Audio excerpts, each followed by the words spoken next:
right, first I just want to talk about just how to manipulate charcoal on the page.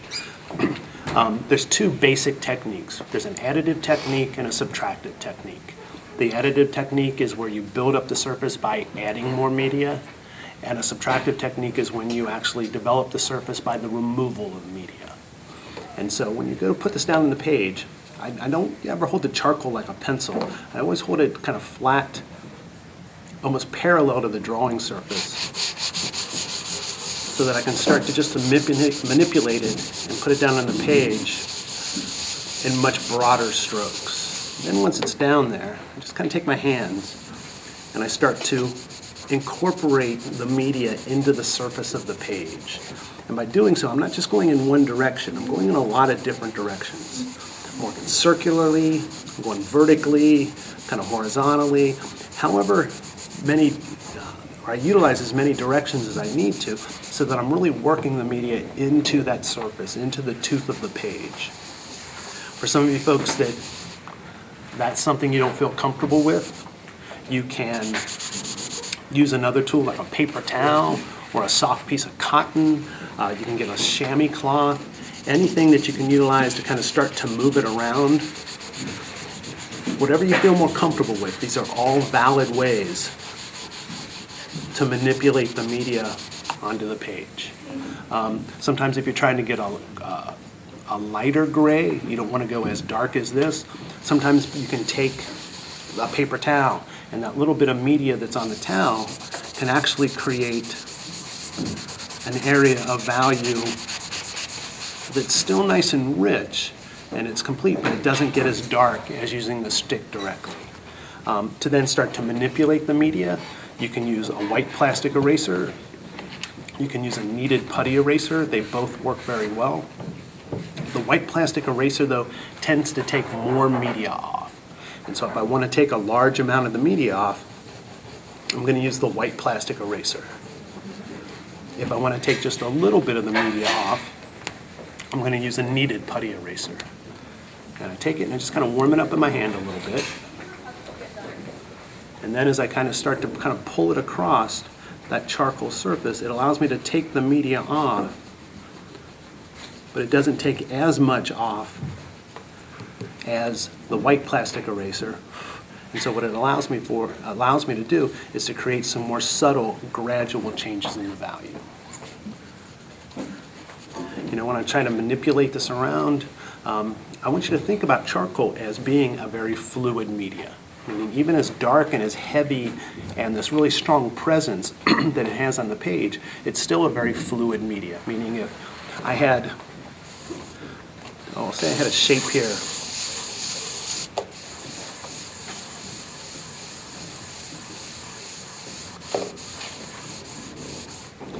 And it was a circular shape.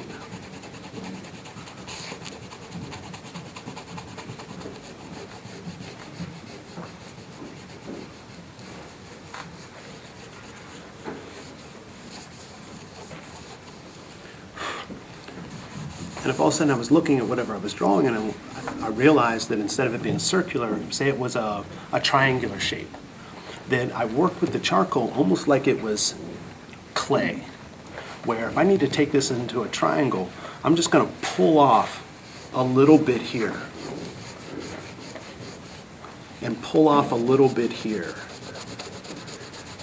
And just as if it were a clay, that little part that I just pulled off of here, I'm going to stick back up here. That part that I pulled off over here, I'm going to stick back right over here. And then I'm going to add some of it right back over to here. And so even though, again, it's very heavy, it's got a really strong presence on the page, it's a very fluid media that you can move around really quickly. Is it ever going to come completely off the page? No. But odds are, even this residue that's here, it's going to be very rare that you ever have a completely white area in your drawings. And so sometimes when you first take it off, it can be a distraction where you see that residue, but odds are another value, other charcoal, is going to go back into that spot later. So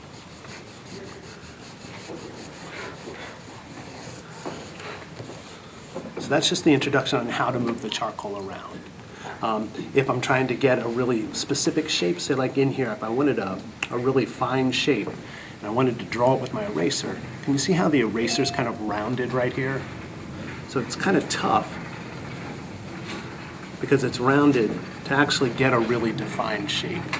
And so if I'm trying to get into a small area like that, I will maybe take and sharpen my eraser.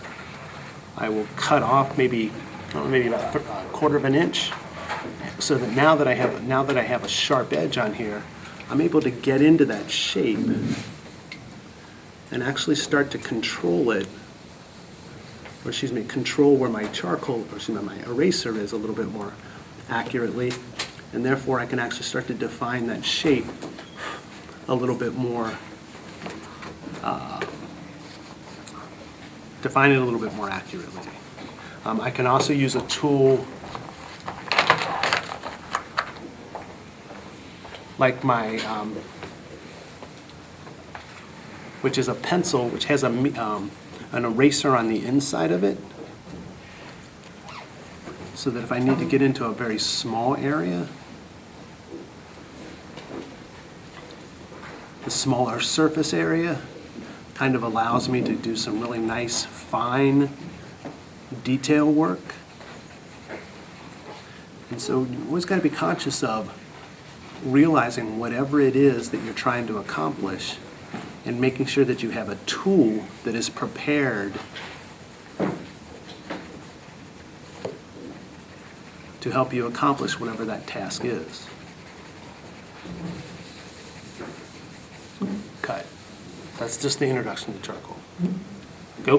All right. So now when we're going to start to take and apply the theory of chiaroscuro to just a very basic shape to create the illusion of volume. Shape we're going to use is a circle. And so what I'm going to do is start off with just a circular shape here, and I'm going to leave a little bit of room so that I can have the cast shadow, and I can also have an environment around it. All right. What I want to start off doing, though, instead of getting distracted by the details immediately, meaning I'm not going to start with the highlight, I'm not going to start with the penumbra area, or I'm not going to start with the reflected light. I'm going to start with the large areas of chiaroscuro. The three large areas are the light area, the umbra area, which is also called the core shadow, and the cast shadow. And so I'm going to just take the side of my charcoal, and I'm going to just do it very lightly in the beginning. I'm not going to overcommit. So I'm just going to start to lay out where the umbra area is going to be, and then also where the cast shadow is going to be. There's always got to be an awareness of the entire picture plane, and so I'm going to also then think about that background or the environment that the object exists in. And the decision to make that background dark, it's simply, since that cast shadow is here, I just wanted a dark value up here just to balance that out.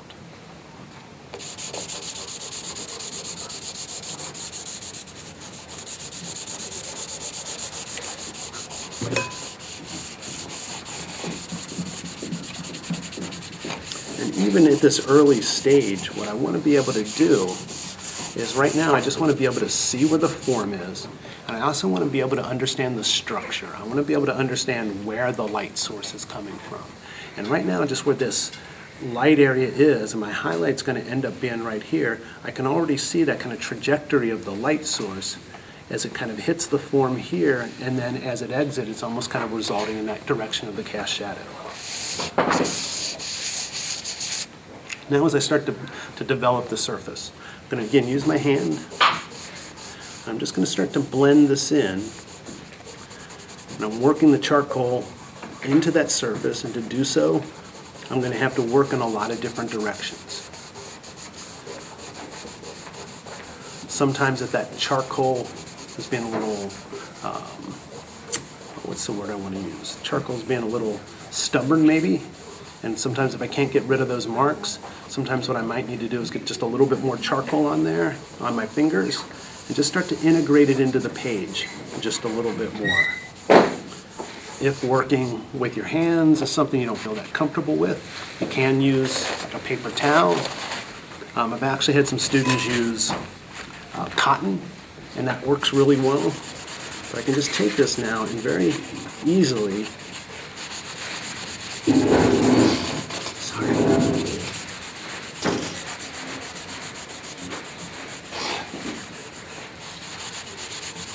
start to incorporate this in the page, but I still have to be thinking about it. Instead of just going one direction, I need to go in a lot of different directions. When I do that, again, it helps to really incorporate that media into the surface by working it into the tooth of the paper.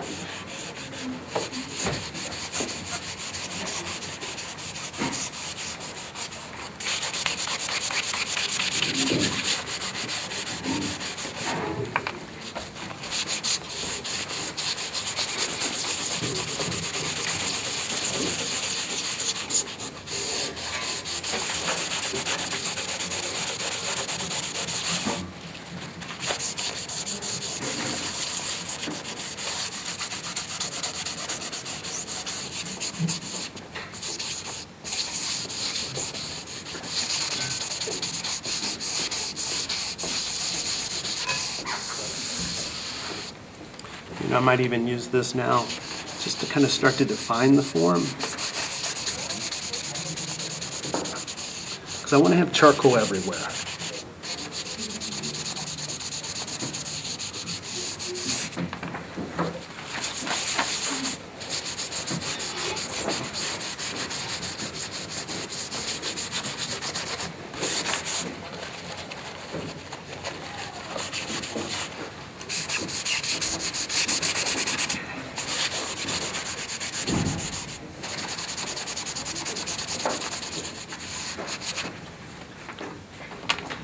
What I might need to do to kind of lighten something up, primarily I've been working with additives techniques, where I've been taking the media and I've been developing the surface by the addition of media.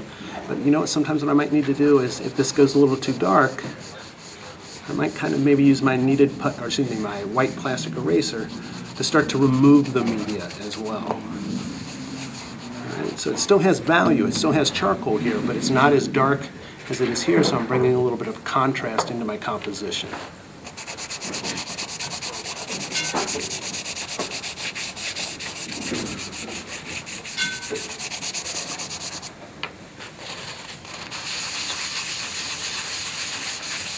And sometimes developing that surface, again, you might need to work additively, but you know, it might get to a point where by working additively, this has gotten a lot darker than here, and so I might just need to come back in with my white plastic eraser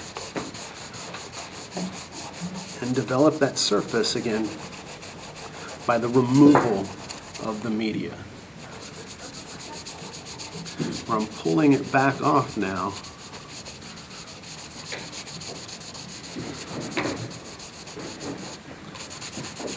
so that the value level here is a lot closer to how it is here.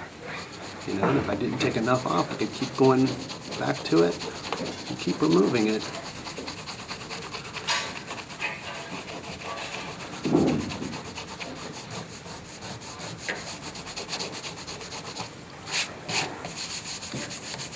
So that those value levels are more similar. And don't worry, you don't have to get it to be this perfectly smooth surface. What I'm interested in is having the media worked into the surface. Sometimes, can you see like the eraser marks here? Sometimes that, I think, can add to the interest of the drawing, because it's now the surface of the drawing. It's the physical texture of the drawing. It's the texture that's created by the media. And for me, this almost looks like and I refer to it as a painterly surface, where it almost looks like brush strokes on a painting.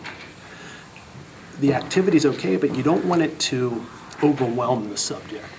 Very active marks create emphasis in the composition. And so the background is not what I want to emphasize. What I want to emphasize is the subject.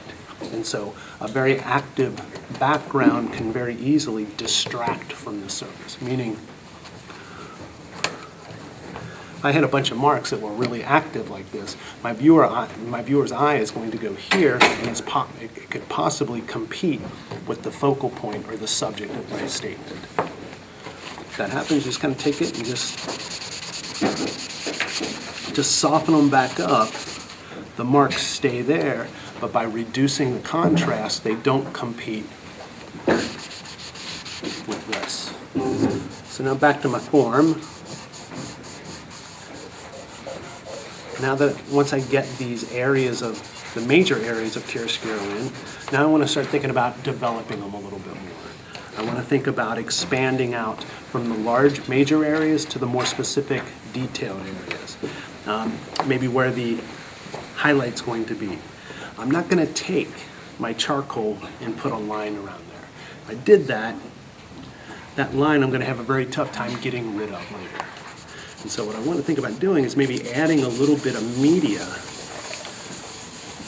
to that part, into that light area. But even by adding the media, I'm still keeping it significantly lighter than the umbra area. So I'm maintaining the structure, I'm maintaining how that light is moving across the surface, but that little bit of media now will allow me to define where that highlight area is. And then, now thinking about going that transition area, the penumbra area, which is the transition from the light to the umbra, I want to start to think about creating that transition where it's, as the planes are slowly turning away from the light source or are gradually turning away from the light source, we want to see that the value in that edge, in that area, gradually go from a light to a dark. I can start to use my eraser to kind of pull back over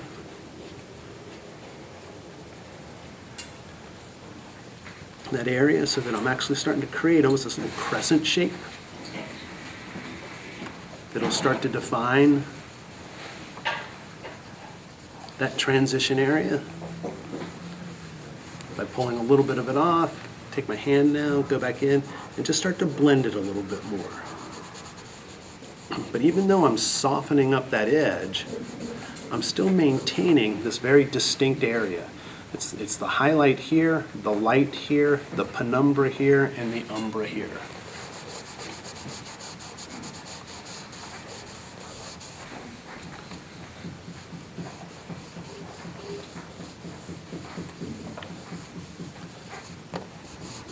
As I'm developing these shapes, I want to think about what we talked about in the beginning of the quarter, about contour and cross-contour lines.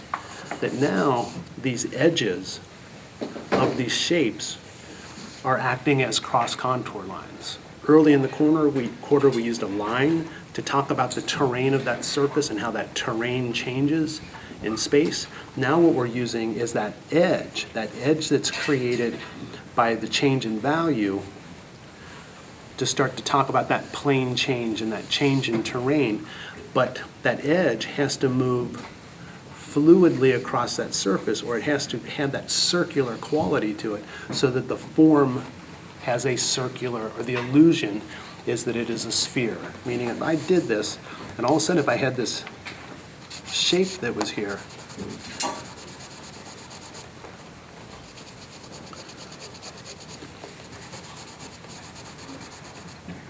and if it made a diagonal there, that to me contradicts what I understand by looking at the primary contour.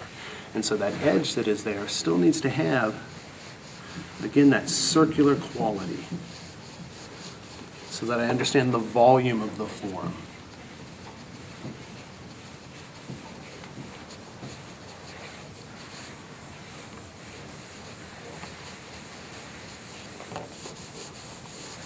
At this point, I might come back in with a little bit more of the charcoal.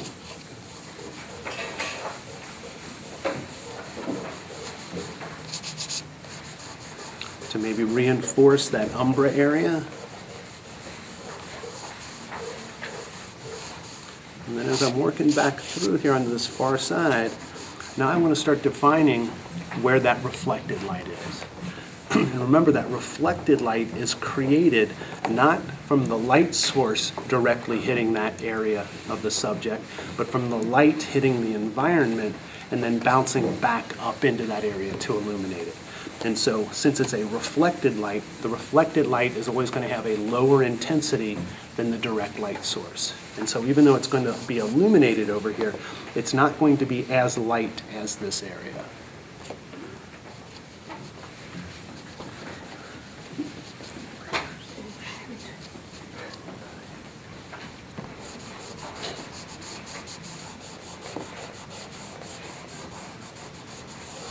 And you see how as I keep adding more information, as I start to expand this out more and more, can you start to see the illusion of volume increase? You know, and as I'm also doing it now and I'm getting more specific information in, I'm starting to define the shapes a little bit more completely. But it's still very, very soft. You know, and so what I want to do though is I want to start thinking now, again from the beginning of the quarter, when we talked about the difference in primary and cross contour lines. Primary contours, which is that outermost edge of the subject, the cross contours, which are those lines that go across the form that describe the planes or the terrain of the subject. But when we look at them, if we were working with line, we would want a darker, sharper line to convey a more severe change in the plane. We would want a softer, lighter line to convey a less severe break in the plane. And right now, do you see how I have these edges pretty defined pretty equally? Well, if I'm looking at this form, it would make sense to me that this would be a sharper edge than this because there's more of a severe change in the plane here. And so to enhance this illusion, I need to start to differentiate those from one another. And so what I'm maybe thinking about doing is taking maybe my white plastic eraser now and just starting to come into this area. And I'm not pushing very hard. I'm just starting to define where that edge is. I'm going to blend it just a little bit so that that line goes away, but that edge remains. You know, I might do it over through here with that reflected light. I might use that as a way.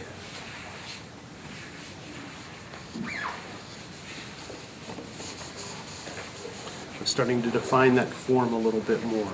You know, up through here, I might actually have to come back in and maybe I need to add a little bit to the background here.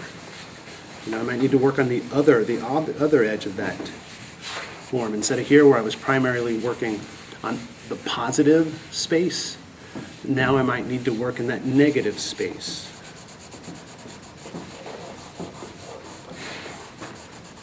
Just to start to define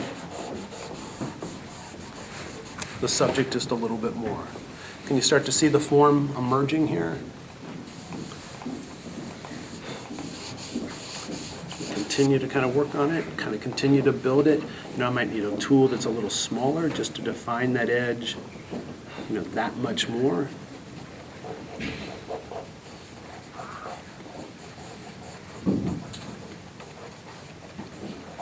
Sometimes if I even actually leave marks in here, I almost want to think about letting them go kind of across the form. They're going to help bring my viewer's eye across there so they maybe understand the circular quality a little bit more.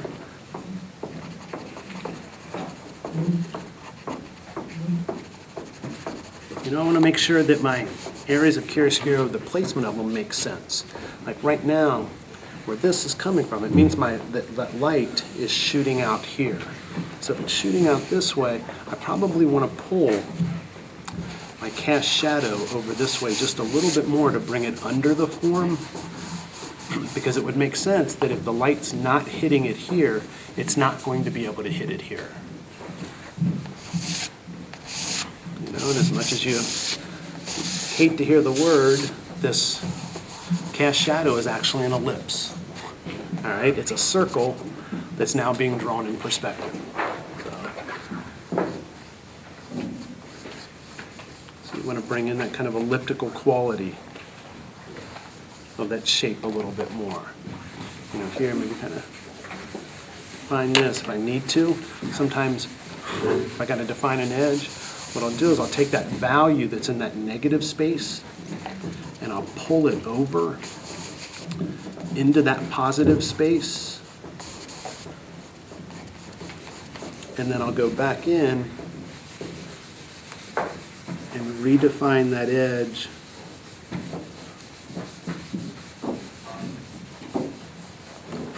from the positive.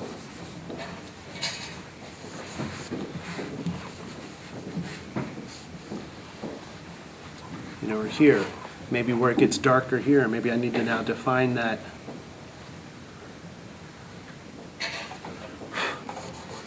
by lightening up that negative space a little bit more. And I'm going to continue to do this until I define these edges where that my understanding of how these planes change in space, the edges that I believe reflect my understanding on the times when it's more of a severe break and times when it's more of a, or it's a less severe break. All right, that makes sense? I think we're done.